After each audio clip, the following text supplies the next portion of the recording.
Good morning बच्चों।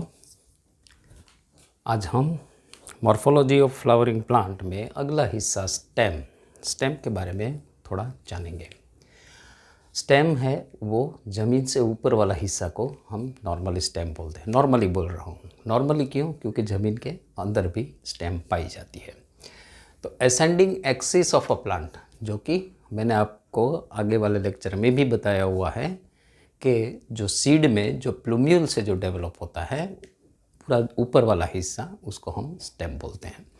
तो ascending axis of a plant, और उसके ऊपर जड़ें, शाखाएं, जड़ें नीचे की तरफ लगती है, शाखाएं, फिर पत्ते लगते हैं, फिर फूल लगते, फ्लावर्स लगते हैं, लीव्स लगते हैं, ब्रांचेस लगती है, फ्रूट्स लगता है, सब चीज़ ये स्टेम पे लगती है।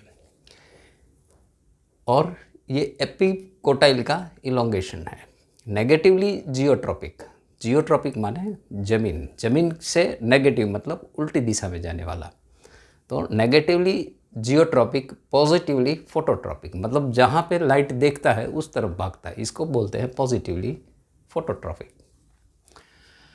अच्छा, डिफ्रेंशिएट कैसे करेंगे? मतलब अगर कोई अलग हिस्सा है या इसको हम स्टेम बोलेंगे, वो कैसे डिफरेंशिएट करेंगे? तो डिफरेंशिएशन, पॉइंट ऑफ डिफरेंशिएशन तो एक ही है कि इसके पास नोड्स एंड इंटरनोड्स रहते हैं।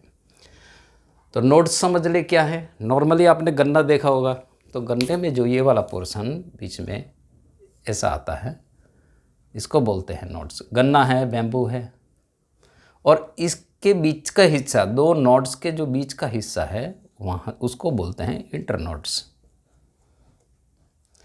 और नोड्स से हमेशा शाखाएं या मीन्स ब्रांचेस, या तो फिर लीव्स हैं या तो फ्लावर्स है, कुछ भी जो भी निकलता है नॉर्मली नोड्स से निकलता है। अभी बात करते हैं स्टेम की, डिफरेंट टाइप ऑफ स्टेम। तो on the basis of stem, या तो अगर एकदम पोस्चर इरेक्ट है, स्ट्रेट है, तो हम उसको ट्री बोलेंगे। लेकिन ऐसा पॉसिबल नहीं है हर टाइम आपको स्टेम है वो इरेक्ट और स्ट्रेट और थिक मिलेगी, वीक भी मिलती है। जैसे अपने जो गार्ड दूधी लगती है वगैरह जो लगता है, उसमें जो इसकी जो होती है वो ट्विनर्स है, क्रीपर्स है, ज़मीन पे चलने वाले या तो फिर झाड़ पे ऐसे लिपटने वाले, इसको ट्विनर्स, क्लाइंबर्स वगैरह में डाल दिया जाता है वीक स्टेम को। और रिड्यूस स्टेम क्या है? मतलब स्टेम एकदम से ख़त्म हो गई है। आपने अनियन देखा होगा, तो अनियन में क्या होता है कि अनियन का जो नीचे वाला हिस्सा होता है वो ऐसा डिस्क जैसा बन जाता है, और यहाँ से ये वाला हिस्सा, यहाँ से रूट्स निकलती है, और ये वाला जो हिस्सा एकदम डिस्क जैसा बन जाता है, इसको रिड्यूस स्टेम बोलते हैं। मतलब स्टेम एकदम से रिड्यूस हो गई और यहाँ से डायरेक्ट पत्ते स्टार्ट हो जाते हैं। अनियन है, गार्लिक है, ये रिड्यूस स्टेम के उसमें आते हैं। ये सब जो अंदर हम खाते हैं वो सारे पत्ते हैं। ये जो अंडरग्राउंड पार्ट है वो हम खाते हैं, ऊपर वाला जो आता है वो ग्रीन पार्ट है, उसको हम स्प्रिंग अनियन बोलते हैं। तो ये ट्रीज, वीक स्टेम और रिड्यूस स्टेम की बात हुई। अभी ट्रीज के बारे में थोड़े और डिटेल में जाएंगे कि कुलम, कभी कभी कोई बुक में आप CULM, इधर किस में CULUM ऐसे भी पाएंगे। तो ये कुलम या कुलम चीज़ क्या है, कॉर्डेक्स क्या है, एक्सकरंट क्या है और डीकरंट क्या है। तो कॉर्डेक्स हैं वो पहले समझ लेते हैं। तो आपने कोकोनट ट्री तो ज़रूर देखा होगा। तो जो कोकोनट ट्री है,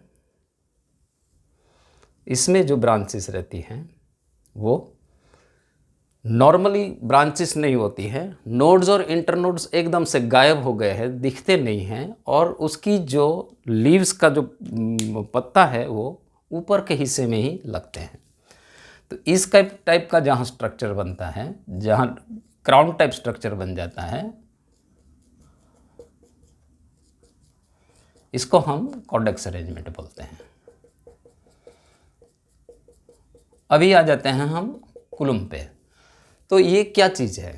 तो जिसमें नोड्स और इंटरनोड्स क्लियरली विजिबल है, उस टाइप के स्ट्रक्चर को हम कुलम स्ट्रक्चर बोलते हैं। तो आपने गन्ना देखा होगा, गन्ने में आपको बिल्कुल जो बीच वाला हिस्सा जो हम नहीं नॉर्मली खाते हैं, ये वाला हिस्सा जो नहीं खाते हैं, ये नोड्स इंटरनोड्स क्लियरली दिखते हैं। बैम्बू है, उसमें भी नोड्स और इंटरनोड्स क्लियरली दिखते हैं। तो ये इसका बैम्बू है। फिर गन्ना, शुगर केन है। कॉर्डक्स में जैसे कोकोनट है। तो इस टाइप की जो ट्री में अरेंजमेंट आती है उसको हम कॉर्डेक्स अरेंजमेंट या कुलम अरेंजमेंट बोलते हैं। अभी बात करते हैं एक्स करंट और डी करंट की। एक्स करंट माने क्या? तो जो प्लांट में उसकी ब्रांचेस इस तरह से होती है,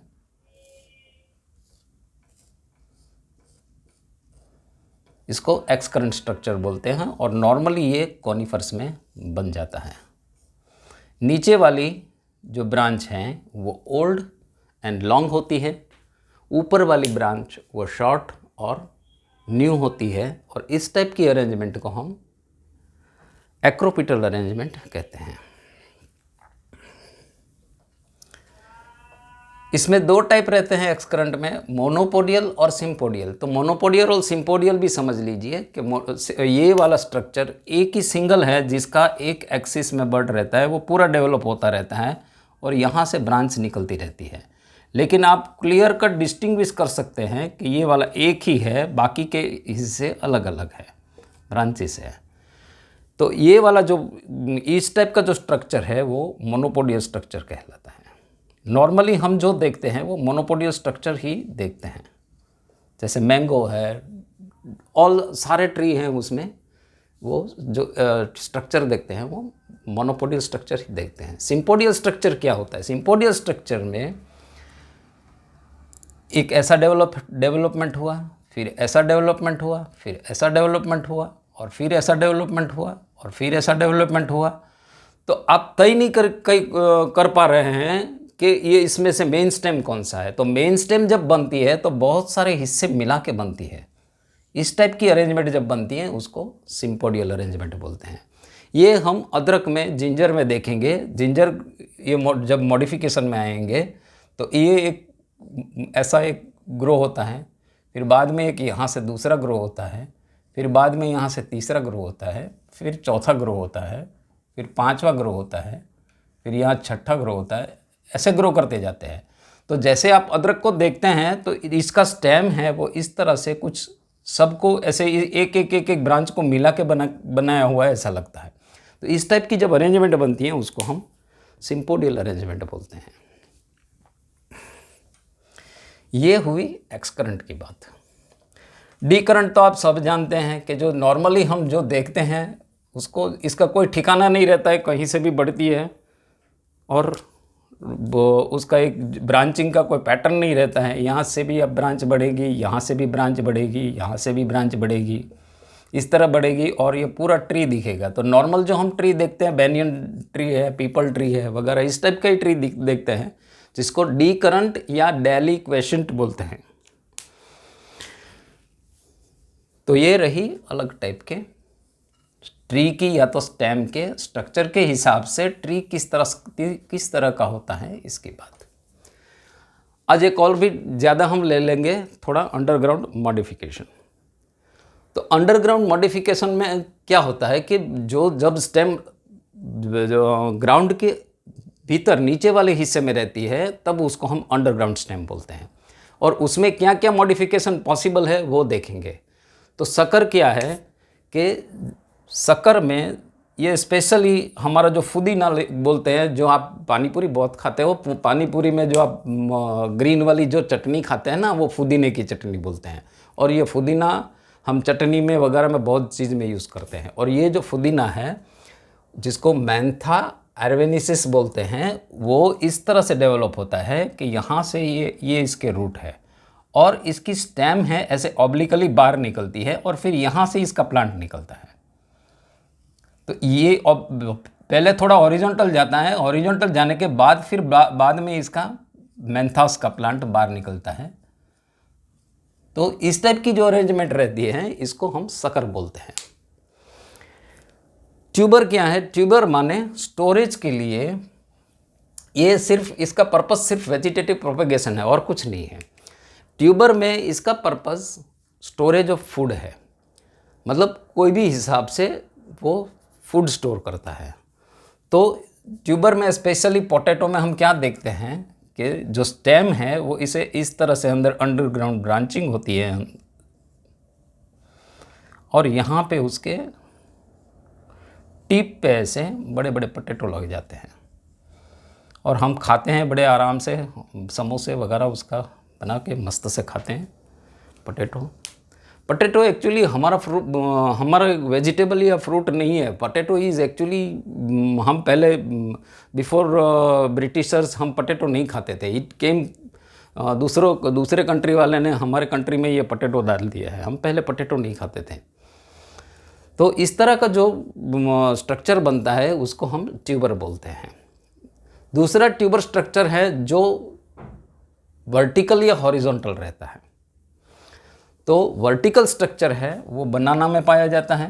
एक्चुअली ये वेजिटेटिव प्रोपेगेशन के लिए है, मतलब दूसरा नीचे में ऐसे ग्राउंड में इस तरह का स्ट्रक्चर रहता है, वर्टिकल स्ट्रक्चर रहता है, इसको वर्टिकल राइजोम बोलते हैं। और ये पाया जाता है बनाना, पाइनएप्पल वगैरह में इस तरह का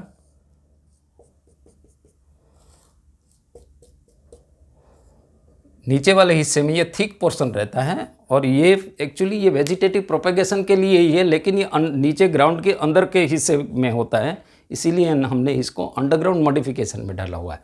और ये वर्टिकल पाया जाता है बनाना और पाइनएप्पल का हिस्सा, लेकिन हॉरिजॉन्टल भी राइजोम होते हैं। स्पेशली हमने बात कर दी कि जिंजर है, तो जिंजर है या फिर टर्मेरिक है जिसको हल्दी बोलते हैं, अदरक बोलते हैं, तो वो हॉरिजॉन्टल राइजोम है और इसका अरेंजमेंट इस तरह का होता है।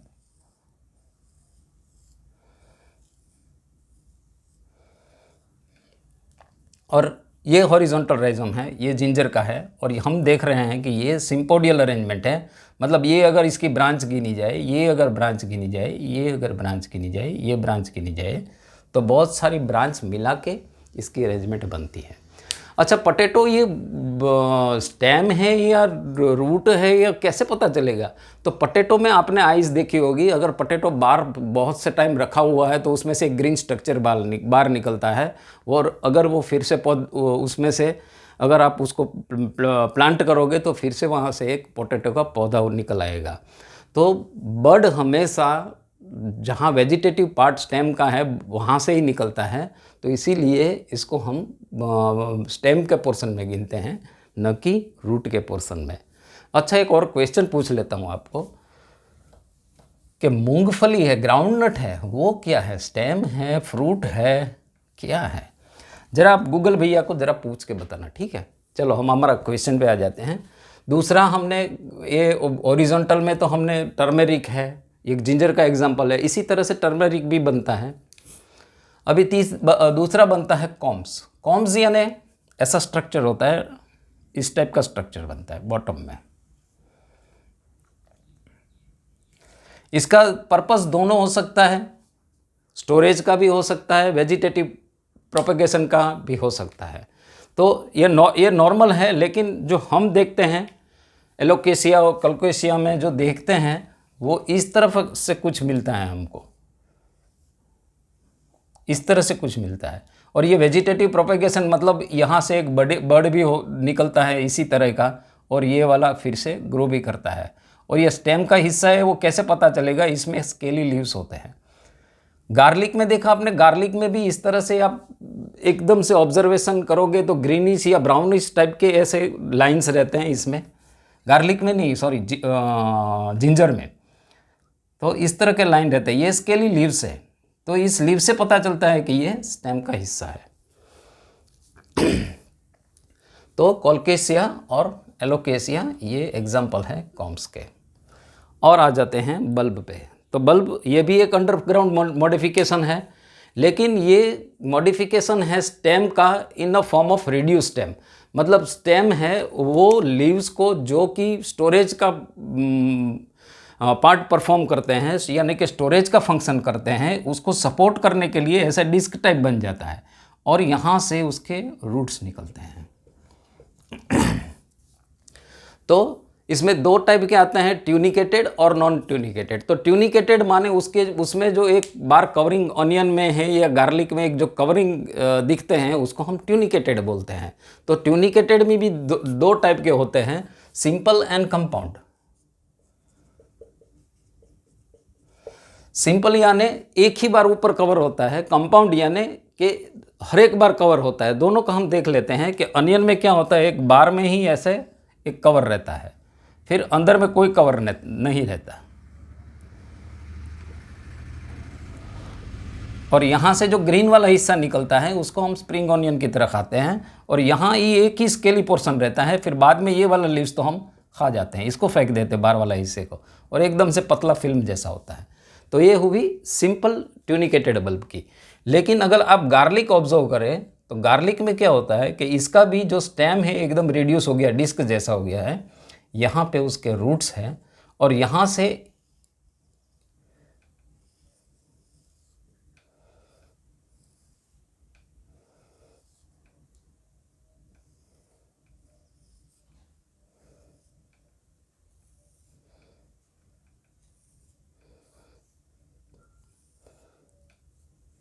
और यहाँ से उसके हरे वाले पत्ते बाहर निकलते हैं। तो ये है गार्लिक का। तो इसमें बाहर तो एक कवर रहता ही रहता है, लेकिन ये अंदर वाले जो हिस्से हैं इसमें भी कवर रहता है।